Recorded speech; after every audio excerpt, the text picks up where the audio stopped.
റോയ് ചായ, ആക്രമണകാരികളായ മൃഗങ്ങളെ കൊല്ലാൻ നിയമം അനുമതി നൽകുന്ന ഒരു ബില്ലിന് സംസ്ഥാന മന്ത്രിസഭാ യോഗം അംഗീകാരം നൽകിയിട്ടുണ്ട്.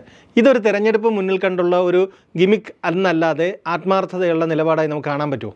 ഈ ഭരണത്തിൻ്റെ 9.5 വർഷം പൂർത്തിയാക്കുന്ന പിണറായി സർക്കാർ മാസങ്ങൾ മാത്രം ബാക്കി നിൽക്കുമ്പോഴാണ് ഇത്രയൊരു കണ്ണിൽ പൊടിയിടാൻ വേണ്ടി ഇങ്ങനൊരു നിയമവുമായിട്ട് വരുന്നത്. കേരളത്തിലെ ഏതാണ്ട് 430ഓളം പഞ്ചായത്തുകളാണ് വനാതിർത്തി പങ്കിടുന്നത്. അവരുടെ എല്ലാം കഴിഞ്ഞ ഒരു 10-15 വർഷമായിട്ടുള്ള ദീർഘകാലമായ അവർ നേരിടുന്ന വലിയ ഗുരുതരമായ പ്രതിസന്ധികളുണ്ട്. അവരുടെ പ്രധാനപ്പെട്ട ആവശ്യങ്ങളിലൊന്ന് തന്നെ ഇതായിരുന്നു വർഷങ്ങളായിട്ടുള്ള പറഞ്ഞുകൊണ്ടിരുന്നത്. പക്ഷേ അത് വനം എന്ന് പറയുന്നത് കേന്ദ്ര സർക്കാരിൻ്റെ കീഴിലുള്ളതായതുകൊണ്ടും ഇത്തരം ഒരു നിയമ ഭേദഗതി കൊണ്ടുവരുന്നതിനകത്തെ ആത്മാർത്ഥം എന്താണെന്നുള്ളത് നമ്മൾ സംശയിക്കേണ്ടിയിരിക്കുന്നു. ഈ ഭേദഗതി കേന്ദ്ര സർക്കാർ അംഗീകരിക്കുമോ, ഗവർണർ അംഗീകാരം കൊടുക്കുമോ, പ്രസിഡന്റിൻ്റെ അംഗീകാരത്തിലേക്ക് വിടേണ്ടി വരുമോ എന്നൊക്കെയുള്ള വലിയ നിയമപ്രശ്നങ്ങൾ ഇനി കടക്കാനുണ്ട്. അപ്പോൾ ഈ തെരഞ്ഞെടുപ്പ് വരാനിരിക്കുമ്പോൾ തെരഞ്ഞെടുപ്പിൻ്റെ ഭാഗമായി ഞങ്ങളിതൊക്കെ ചെയ്തു എന്ന് കാണിക്കുന്നതിന് വേണ്ടി മാത്രമായിട്ടുള്ളൊരു ഒരു കണ്ണിൽ പൊടിയിടൽ മാത്രമായിട്ട് ഈ നിയമത്തെ കാണാൻ. ഇതുകൊണ്ട് സത്യം പറഞ്ഞാൽ ഈ നിലവിലുള്ള മലയോര കൃഷിക്കാർക്ക്, കർഷകർക്ക്, സാധാരണക്കാരായ ആൾക്കാർക്കൊന്നും ഒരു ഗുണം ഉണ്ടാവുമെന്ന് എനിക്ക് പ്രതീക്ഷയില്ല. കാരണം ഇതാണ് നിയമപരമായ ഒരുപാട് കടമ്പകൾ ഇതിന് കടക്കേണ്ടി വരും. ഇപ്പോൾ മറ്റന്നാൾ നിയമസഭ തുടങ്ങുകയാണ്. നിയമസഭയിൽ ഈ ബില്ല് പാസ്സാക്കുകയൊക്കെ ചെയ്യും. പക്ഷേ അതിന് ഈ കേന്ദ്ര നിയമത്തിൽ ഭേദഗതി കൊണ്ടുവരാൻ സംസ്ഥാന സർക്കാരിന് കഴിയുമോ, അത് കേന്ദ്രം ഇതിന് അംഗീകാരം കൊടുക്കുമോ ഇല്ലയോ എന്നൊക്കെയുള്ള ഗുരുതരമായ നിയമപ്രശ്നങ്ങൾ നിൽക്കുകയാണ്. 2 തിരഞ്ഞെടുപ്പുകൾ വരാനിരിക്കുമ്പോഴാണ് ഇങ്ങനൊരു തട്ടിക്കൂട്ട് പരിപാടിയുമായിട്ട് സർക്കാർ വരുന്നത്. അപ്പോൾ അത് സാധാരണക്കാരായ മലയോര കർഷകർ, അവിടുത്തെ ജനങ്ങൾ ഇതൊക്കെ വിശ്വസിക്കുമോ ഇല്ലയോ എന്ന് കണ്ടറിയണം. പിന്നെ ഈ വരാനിരിക്കുന്ന ഈ ദിവസങ്ങളിൽ നടക്കാനിരിക്കുന്ന ന്യൂനപക്ഷ വിഭാഗങ്ങളുടെ എന്തോ സെമിനാറോ ഏതാണ്ട് നടക്കാൻ പോവുകയാണ്. അപ്പോൾ അവിടെ അവരുടെ ഇടയിലേക്ക് ഇതൊന്ന് പറഞ്ഞ് സമാധാനിപ്പിക്കുന്നതിന് വേണ്ടിയുള്ള ഒരു നീക്കമായിട്ട് വേണമെങ്കിൽ കരുതാം.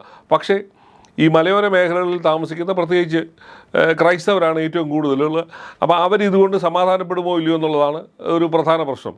പക്ഷേ അടിസ്ഥാനപരമായി ഈ നിയമത്തെക്കാട്ടിലും വേലി കെട്ടുക, കിടങ്ങ് ഒഴിക്കുക, ആ അടിസ്ഥാന പ്രശ്നങ്ങളിലേക്കൊന്നും അല്ലെ വനാതിർത്തിയിൽ മതിൽ കെട്ടുക, ഇങ്ങനെയൊക്കെയുള്ള ഒരു കാര്യവും ചെയ്യാതിരിക്കുകയാണ്.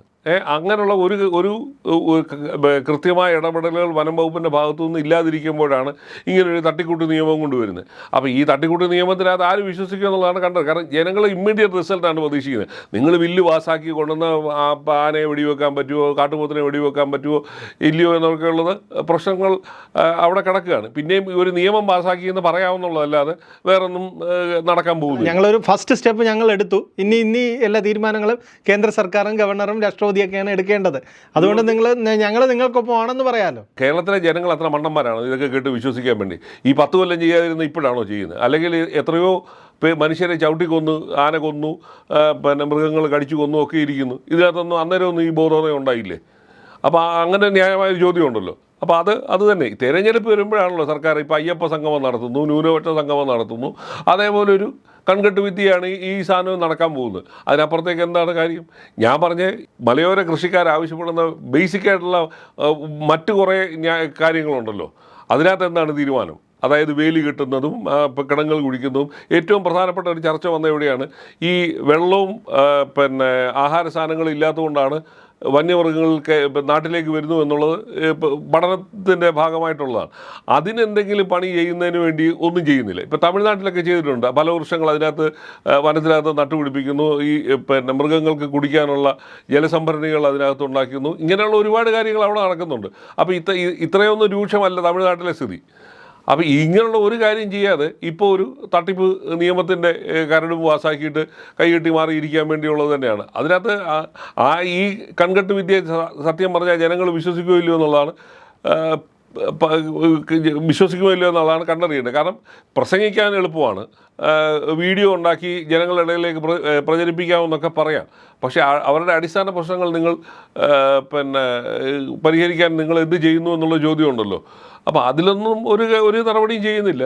അപ്പോൾ അത് ചെയ്യാതെ ഈ നിയമം ഞങ്ങൾ പാസ്സാക്കി അല്ലെങ്കിൽ കേന്ദ്രത്തിലേക്ക് അയച്ചു കൊടുത്തു, കേന്ദ്രം പാസ്സാക്കാത്തതുകൊണ്ട് എന്ന് പറഞ്ഞ് കൈ കഴുകാനാണ് ഈ തെരഞ്ഞെടുപ്പ് കാലത്ത് ശ്രമിക്കുന്നത്. അത് ഇതിന് ദുരിതം പേർന്ന ആ ജനത ഇത് അംഗീകരിക്കുമോ ഇല്ലയോ എന്ന് കണ്ടറിയണം. ഈ 10 വർഷമായിട്ട് ഭരിക്കുന്ന ഒരു സർക്കാരിനെതിരെ ഭരണവിരുദ്ധ വികാരം സ്വാഭാവികമായിട്ടും ഉണ്ടാവാം.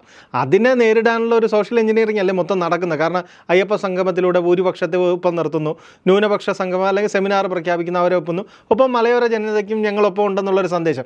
ഇത് അവരെ യഥാർത്ഥത്തിൽ സർക്കാർ അവരുടെ തെരഞ്ഞെടുപ്പ് പ്രവർത്തനങ്ങളുടെ തുടക്കമല്ലേ ഇത്? തെരഞ്ഞെടുപ്പ് പ്രവർത്തനമൊക്കെ തന്നെ. ഇത് സാധാരണ ജനങ്ങളെ ഇതൊക്കെ അനുഭവിക്കുകയും കാണുകയും ചെയ്ത ആൾക്കാരെ, ഇത് പഴയ കാലമല്ല. അവരുടെ മുമ്പിൽ ഈ വിവരങ്ങളും ഇതൊക്കെ അറിയാനുള്ള 100 സാധ്യതകളും സൗകര്യങ്ങളും ഉള്ളൊരു ലോകത്താണ് നമ്മളെല്ലാവരും ജീവിക്കുന്നത്. അപ്പോൾ നിങ്ങളുടെ മോഹന വാഗ്ദാനങ്ങൾ വിശ്വസിക്കുന്ന ഒരു ജനതയാണെന്ന് കരുതാൻ പറ്റുമോ? കാരണം അങ്ങനെ വോട്ടർമാരെ നിങ്ങൾ അങ്ങനെ കരുതുന്നതും തെറ്റാണ്. കാരണം ജനങ്ങൾക്കറിയാമല്ലോ, ജനങ്ങൾ നല്ല തിരിച്ചറിവ് കൊടുക്കുന്നു. നമ്മുടെ മുമ്പിലുണ്ട് 2024 400 സീറ്റ് കിട്ടുമെന്ന് പറഞ്ഞാൽ സർക്കാരിൻ്റെ അവസ്ഥ എന്തുപോയി ഇല്ലേ?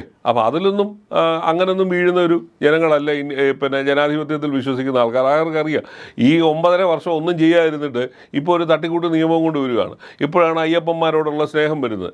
ശബരിമല വികസനത്തെക്കുറിച്ച് ഇപ്പോഴാണ് ആലോചിക്കുന്നത്. ഇപ്പോൾ ന്യൂനപക്ഷങ്ങൾക്ക് അവരുടെ പ്രശ്നങ്ങൾ ഞങ്ങൾ ഇപ്പോൾ സംരക്ഷിച്ച് കളയാം എന്നൊക്കെ പറഞ്ഞ് ചർച്ചയും കൊണ്ടുവരികയാണ്.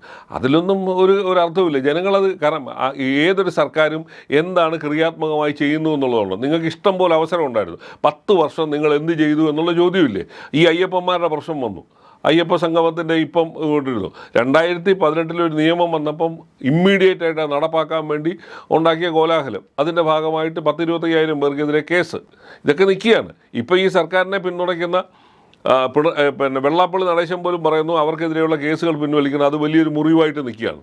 അപ്പോൾ ഈ ഒരു സെമിനാർ നടത്തിയുകൊണ്ട് ഈ കേസിൽ പ്രതിയായവരും അവരുടെ വികാരങ്ങൾ വ്രണപ്പെട്ടതും ഒക്കെ ഇത്ര പെട്ടെന്ന് പരിഹരിക്കപ്പെടുമോ? കേരളത്തിൽ എന്തായിരുന്നു അയ്യപ്പ സംഗമത്തിന് മുമ്പ് പറഞ്ഞുകൊണ്ടിരുന്നത്? സ്ത്രീകൾക്ക് അവിടെ പ്രവേശനം കൊടുക്കണമെന്നുള്ള സുപ്രീം കോടതി വിധി ഇപ്പോൾ നടപ്പാക്കണമെന്ന് പറഞ്ഞ് സർക്കാർ ചെലവിൽ സർക്കാരിൻ്റെ സംരക്ഷണയിലാണ് സ്ത്രീകൾ അവിടെ കയറുകയൊക്കെ ചെയ്ത് 63 പേര് കയറിയെന്നാണ് സുപ്രീം കോടതി കൊടുത്തിരിക്കുന്ന അഫിഡവിറ്റ് സർക്കാർ അവകാശപ്പെടുന്നത്. അപ്പോൾ ഇങ്ങനെയൊക്കെ ചെയ്ത സർക്കാരിന് എങ്ങനെ ഇത്ര പെട്ടെന്ന് ഉപബോധം ഉണ്ടാകുന്നത്?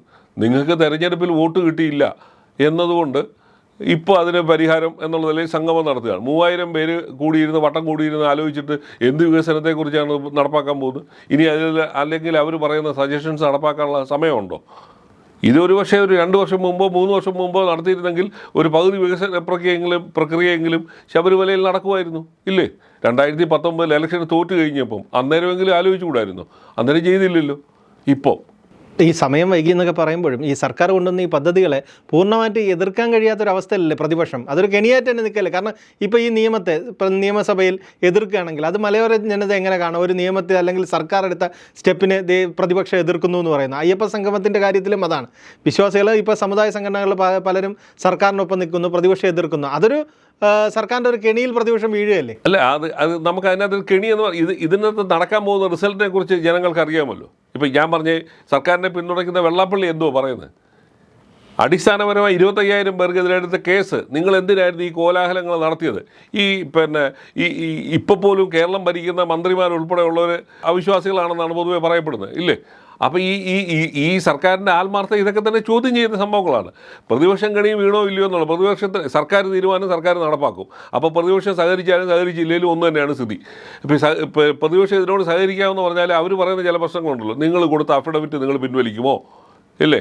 സ്ത്രീകൾക്ക് സ്ത്രീ പ്രവേശം ആകാം എന്ന് പറഞ്ഞാണ് 2007 കൊടുത്ത ഈ 2017 കൊടുത്ത അഫിഡവിറ്റ് സർക്കാരിൻ്റെ. അതൊന്നും പിന്മാറാതെ എന്ത് ശബരിമല വികസനം, വിശ്വാസത്തിനെക്കുറിച്ചുള്ള അടിസ്ഥാന പ്രശ്നങ്ങൾ ഇപ്പോഴും സർക്കാർ നിലപാട് മാറ്റിയിട്ടില്ല ഇല്ലേ? സർക്കാർ ഇപ്പോൾ പറയുന്നില്ലല്ലോ സ്ത്രീകൾ അവിടെ പ്രവേശിക്കണം, സർക്കാർ ഇപ്പോൾ പോലും മിണ്ടുന്നില്ല. എന്നാൽ സ്ത്രീകൾ ഈ സമ്മേളനത്തിലേക്ക് സ്ത്രീകളെ ആരെങ്കിലും ക്ഷണിച്ചിട്ടുണ്ടോ? ആ കാര്യവും മിണ്ടുന്നില്ല. ബിന്ദു അമ്മണി പറഞ്ഞു ഞാൻ അതിനകത്ത് വരുമെന്ന് പറഞ്ഞപ്പോൾ നിങ്ങളെ അവിടെ പ്രവേശിപ്പിക്കത്തില്ല എന്നാണ് ദേവസ്വം മന്ത്രി പറയുന്നത്. അപ്പോൾ പിന്നെ എന്ത് ആത്മാർത്ഥത? ഇതൊക്കെയാണ് ഞാൻ പറഞ്ഞത്.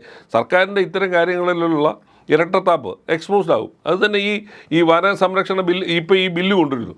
ഈ ബില്ലിനകത്ത് തന്നെ ജനങ്ങൾക്ക് സംശയമുണ്ടല്ലോ. ഈ ബില്ല് ഇനി ഗവർണറുടെ അടുത്ത് പോകുന്നു. ഗവർണർ എത്ര നാൾ പിടിച്ചു വെക്കുമെന്ന് എന്തറിയാം? അഥവാ ഇനി ഗവർണർ അത് കേന്ദ്രത്തിന് അയച്ചു, കേന്ദ്രം എന്ന് പാസ്സാക്കുമെന്നറിയാം. പറഞ്ഞ് നിൽക്കുക എന്നുള്ളതല്ലേ. ഈ ചോദ്യം തിരിച്ചു ചോദിക്കും.